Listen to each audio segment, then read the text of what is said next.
She was just a 29-year-old intelligence officer who got forgotten during the emergency evacuation.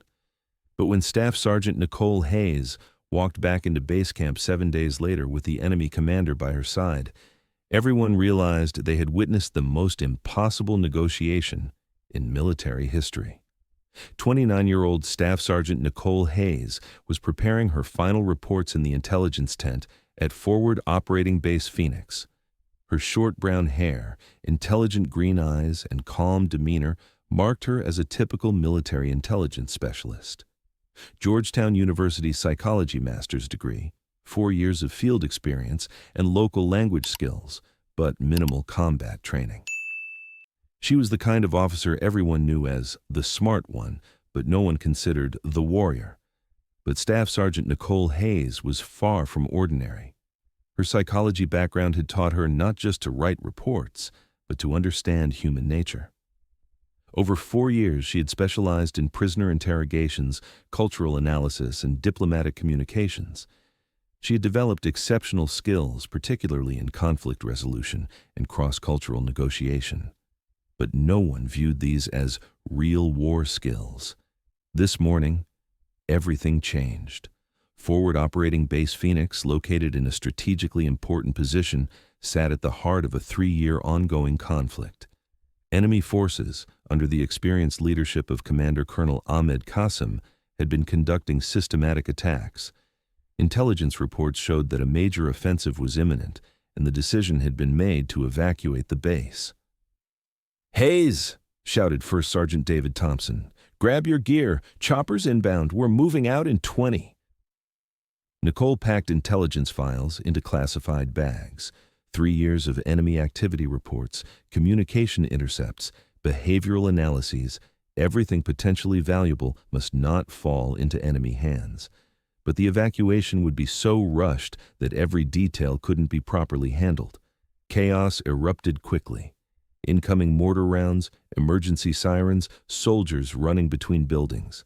While Nicole was trying to secure classified materials from the intelligence tent, helicopters began their landing operation. "Hayes, where are you?" Thompson called over the radio, but the background noise was overwhelming. As Nicole was destroying the last classified hard drive, a massive explosion shook the nearby building. Dust and debris were everywhere, causing temporary disorientation. With her ears ringing and thick smoke surrounding her, she tried to move to the rally point according to emergency evacuation protocol. But in the confusion, she had gone in the wrong direction and taken shelter in an abandoned supply building near the perimeter fence. The sound of helicopters was gradually fading, but dust clouds and smoke were still thick. Her communication radio was damaged in the explosion, and backup equipment had been left in the tent.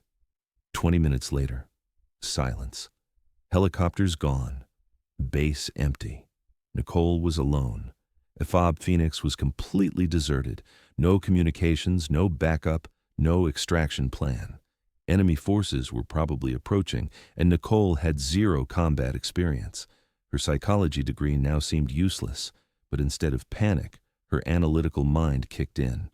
Situation assessment, isolated behind enemy lines, limited supplies, no communications, enemy advancing.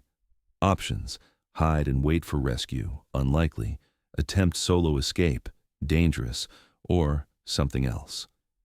Nicole remembered from her intelligence training, in the most dangerous situations, unconventional solutions are sometimes the most effective. Maybe her psychology background wasn't useless. Maybe it was exactly what this situation needed. First day. Observation and analysis. Nicole studied enemy movements from a hidden position in the abandoned building. Colonel Kassem's forces were methodical and disciplined, but also showing signs of war fatigue. Soldiers' body language, communication patterns, tactical decisions, everything suggested morale issues. During her careful observations, Nicole noticed something interesting. The enemy soldiers were helping wounded civilians, sharing water with children, and showing restraint in occupied areas. This wasn't the behavior of typical hostile forces. These actions suggested leadership that valued human life over pure military objectives. Second day. Intelligence gathering. Nicole carefully moved around the abandoned base, collecting overlooked intelligence materials. radio intercepts, enemy communication frequencies, tactical documents, but most importantly, the psychological profiles she had compiled over months.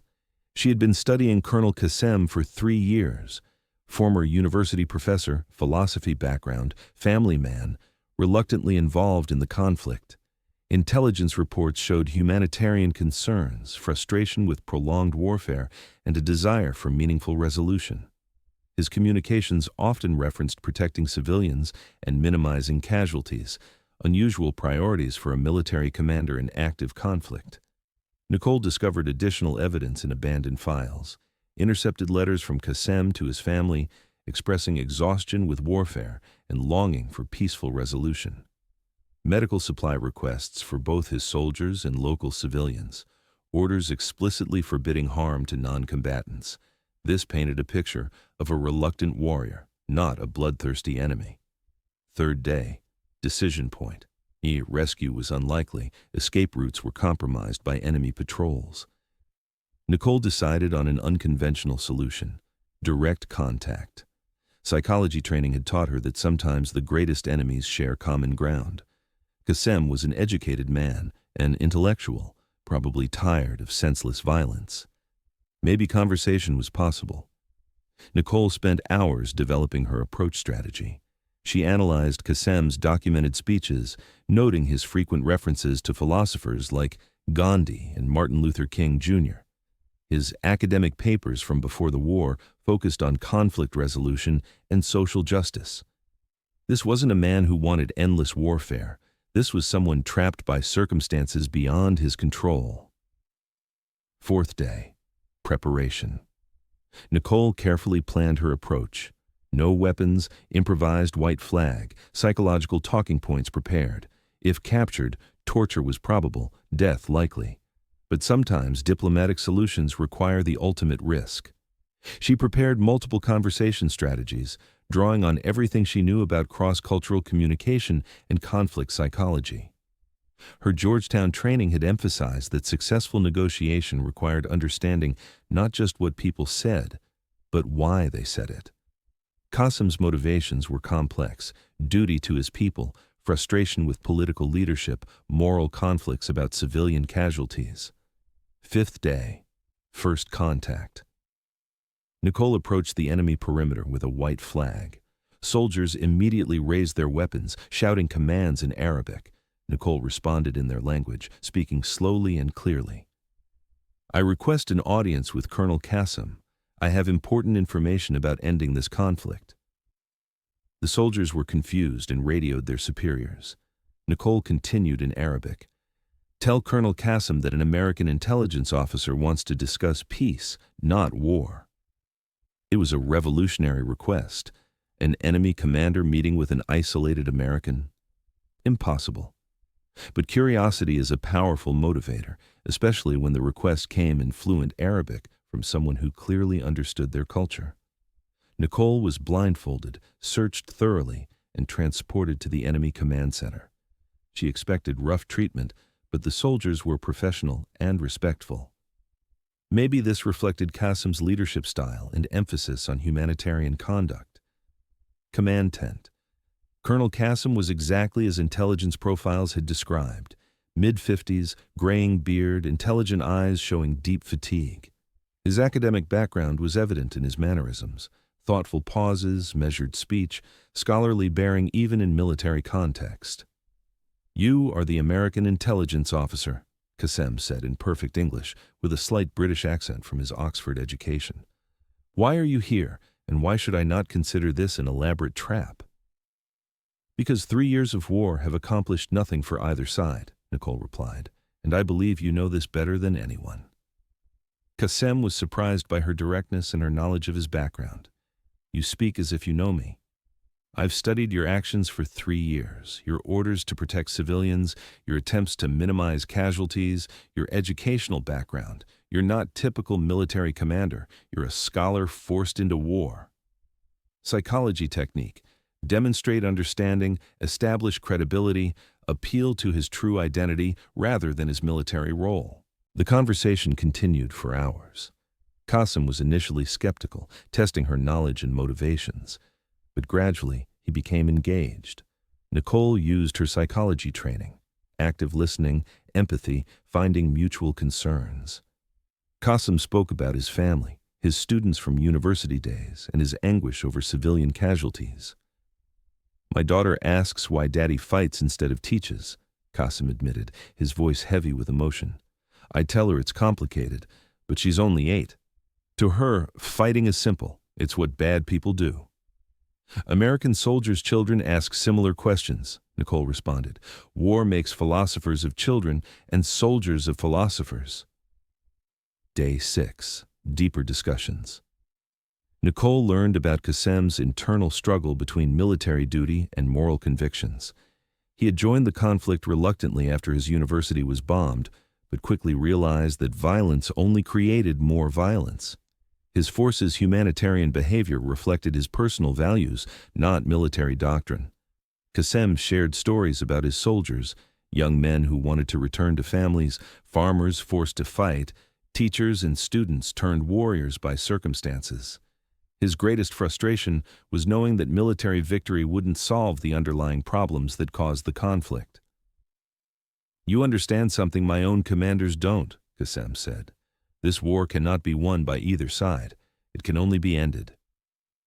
Nicole's intelligence reports had shown Kassem consistently trying to minimize civilian harm, unusual for a military commander under pressure. But now she understood this wasn't strategic. It was moral. He was fighting a war while trying to preserve his humanity. "Your psychological profile was incomplete," Nicole admitted. "I saw a reluctant commander. I didn't see a man trying to remain human in an inhuman situation." Day 7. Breakthrough moment. "What if there was a different way?" Nicole asked. "What if one person from each side took a risk for peace that their leaders won't take?"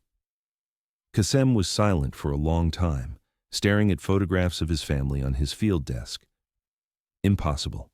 My political superiors, your military command, the media, the expectations. What if we proved it was possible?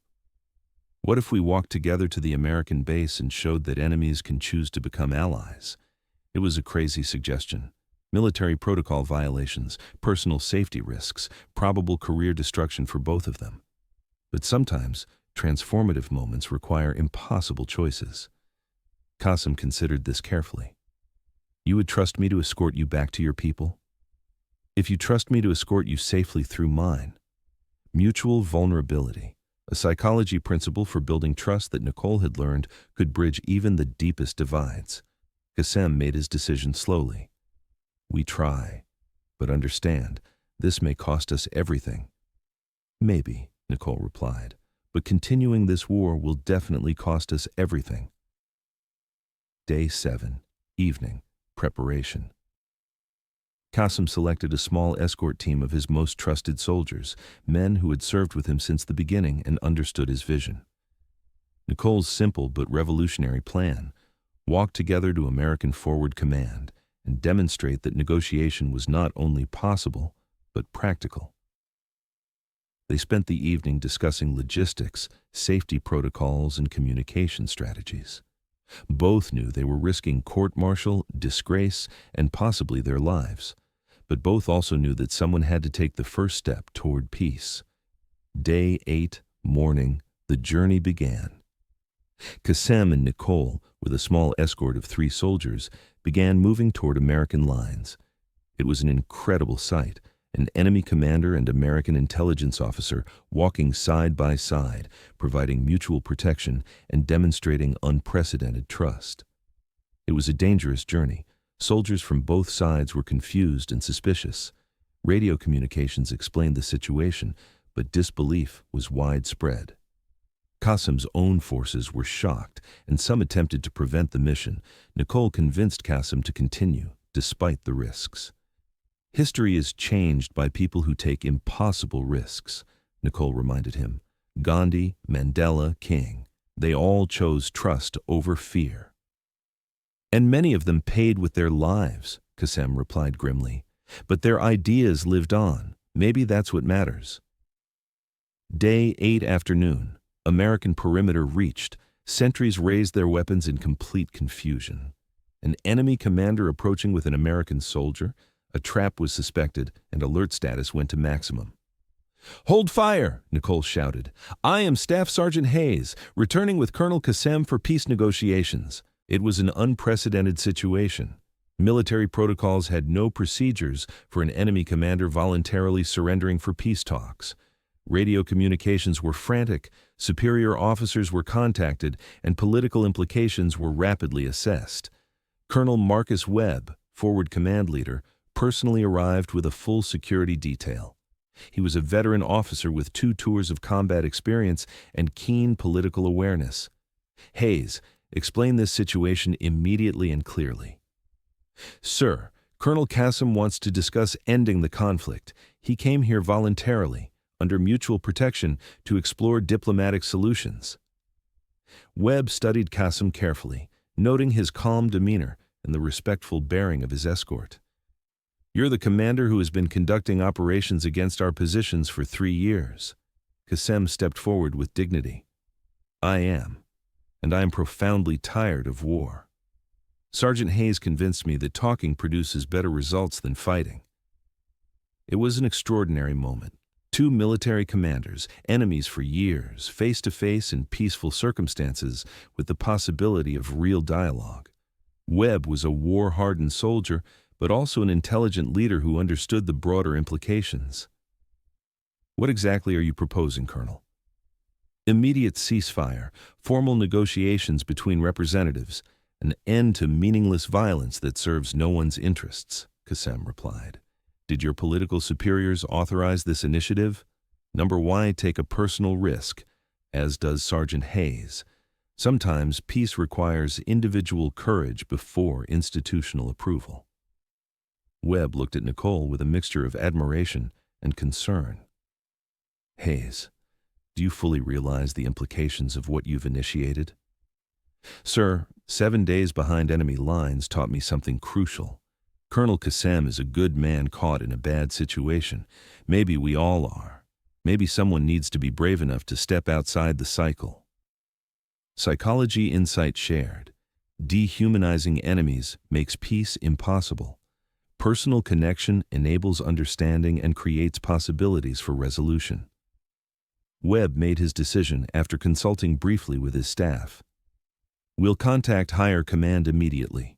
Colonel Kassem, you'll be treated as a diplomatic guest, not a prisoner, while we sort this out." The breakthrough was achieved. An enemy commander was voluntarily entering peace negotiations, with an American intelligence officer facilitating unprecedented diplomatic contact. News spread rapidly through military channels and soon reached political leadership. Military commanders, diplomatic corps, and media attention followed.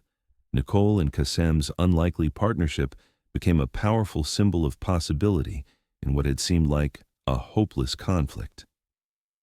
3 weeks later, a formal ceasefire agreement was signed by both sides, not complete peace, but the first meaningful step toward resolution in 3 years. Kassem returned to his forces with new mandate for peaceful resolution, and Nicole received a commendation for extraordinary diplomatic initiative and courage under fire. 6 months later, Staff Sergeant Nicole Hayes was promoted to lieutenant and assigned to the Military Diplomatic Corps. She received specialized training in conflict resolution, cross-cultural negotiations, and peace-building operations, becoming one of the military's youngest diplomatic specialists. Kassem corresponded regularly with Nicole. A deep friendship developed from mutual respect and the shared experience of risk-taking for peace. "You taught me something important," Kassem wrote in one letter. "Sometimes enemies are just people on different sides who have never really talked to each other as human beings."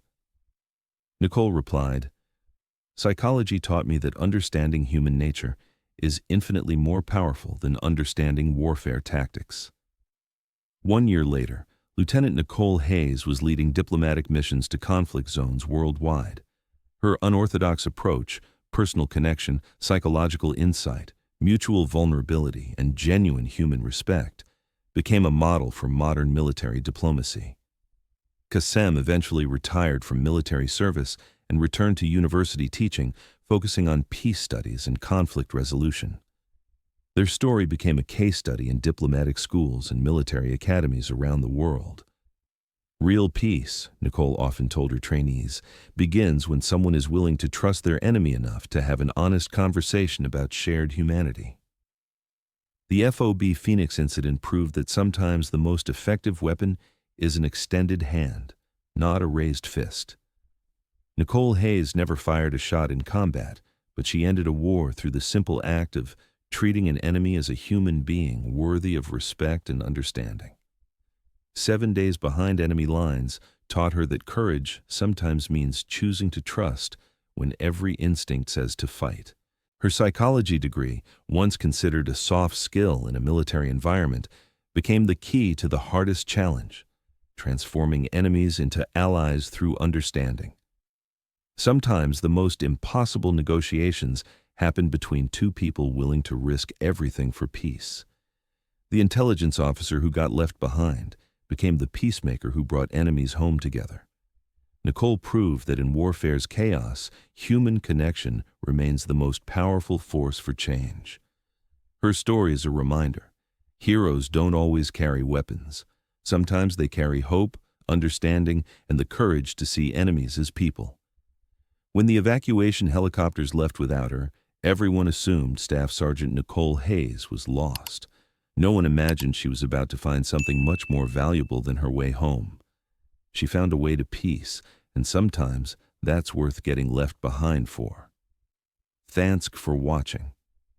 If you liked this video, you can subscribe to see more incredible stories like this one.